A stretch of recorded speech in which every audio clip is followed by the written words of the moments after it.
अस्सलामुअलैकुम दोस्तों। आज हम एक ऐसी बात करने जा रहे हैं जो हर माँ बाप, हर टीचर और हर बच्चे के जहन में होती है। ओवर थिंकिंग और फियर। जी हाँ, बच्चों के दिल में छुपी हुई ये छोटी सी पर बड़ी सी सोच कभी कभी उन्हें इतना परेशान कर देती है कि वो खुद भी नहीं समझ पाते कि उनका दिमाग कैसे इतना ज्यादा सोचता है। स्कूल के दिन, एग्जाम्स की तैयारी और दोस्ती के रिश्तों की छोटी छोटी उलझनें, ये सब ऐसे पहलू हैं जहाँ बच्चों का दिल कभी कभी बहुत भारी हो जाता है। पर हम जो उनके बड़े हैं, हमारी जिम्मेदारी बनती है कि हम उनके जज्बात को समझें, उनका हौसला बढ़ाएं और उनकी मदद करें कि वो अपने डर और ओवर थिंकिंग को कैसे मैनेज कर सके। सोचिए, जब एक बच्चा अपने एग्जाम्स को लेकर रोज रोज सोचता रहे, अपने मार्क्स, अपने टीचर्स के एक्सपेक्टेशंस, अपने दोस्तों की बात, तो वो अपनी असली पोटेंशियल को छुपा लेता है। इस ओवर थिंकिंग के पीछे होता है एक डर। क्या मैं बेहतर कर पाऊंगा? क्या मैं फेल हो जाऊंगा? क्या लोग मुझे जज करेंगे? तो सबसे पहला स्टेप है उनको ये एहसास दिलाना कि ये डर और ओवरथिंकिंग नॉर्मल है।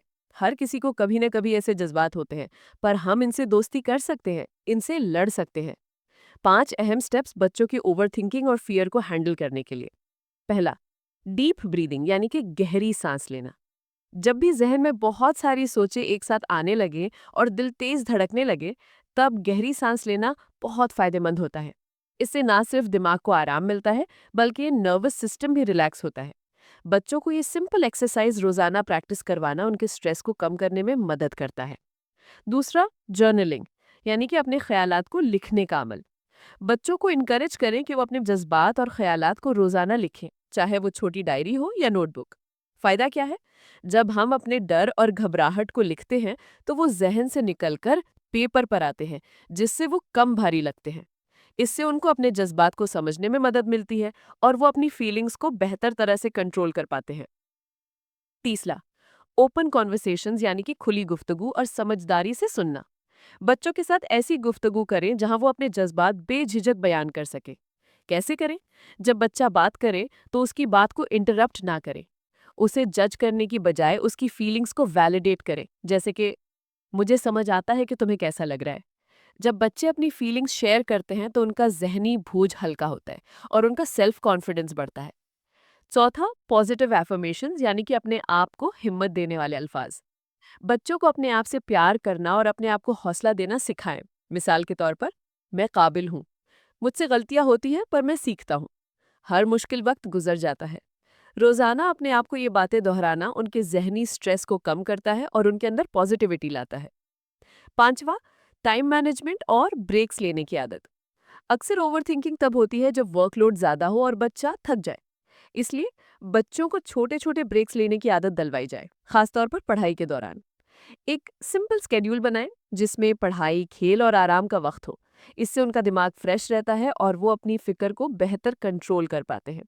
इन छोटी छोटी आदतों से बच्चों की ओवरथिंकिंग और फियर को कम किया जा सकता है और उनका जहनी सेहत बेहतर बनाई जा सकती है।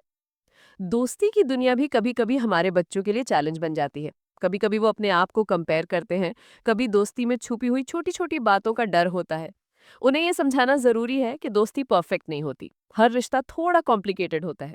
और असली दोस्ती वो है जो आपको आपके डर से आजाद कर दे, जो आपको अपने आप से प्यार करना सिखाए। जब हम अपने बच्चों को ये सिखाते हैं कि फियर को अपनी ताकत बनाएं, ना कि अपनी कमजोरी, तभी हम उनकी जिंदगी में एक नया रास्ता खोलते हैं। उन्हें ये बताएं कि हर एग्जाम, हर फ्रेंडशिप, हर चैलेंज एक नया मौका है सीखने का, बढ़ने का और अपने अंदर छुपी हुई हिम्मत को पहचानने का। तो दोस्तों, अगर आप अपने बच्चों के साथ हैं, अगर आप टीचर हैं या फिर आप खुद एक बच्चा है जो अपने डर से लड़ना चाहता है, याद रखिए, ओवर थिंकिंग और फियर को समझना, उनका सामना करना और उन्हें प्यार से हैंडल करना, ये सब मुमकिन है। जिंदगी एक सफर है जहां हम अपने खौफ को दोस्तों की तरह लेकर चल सकते हैं और अपनी रोशनी को कभी बुझने नहीं देना। शुक्रिया, और दुआ है कि हर बच्चा अपने खौफ को फतेह करके अपनी मंजिलों की तरफ बढ़े। अगर आपको ये वीडियो पसंद आया हो तो लाइक करें, शेयर करें और हमारे चैनल को सब्सक्राइब करना ना भूलें।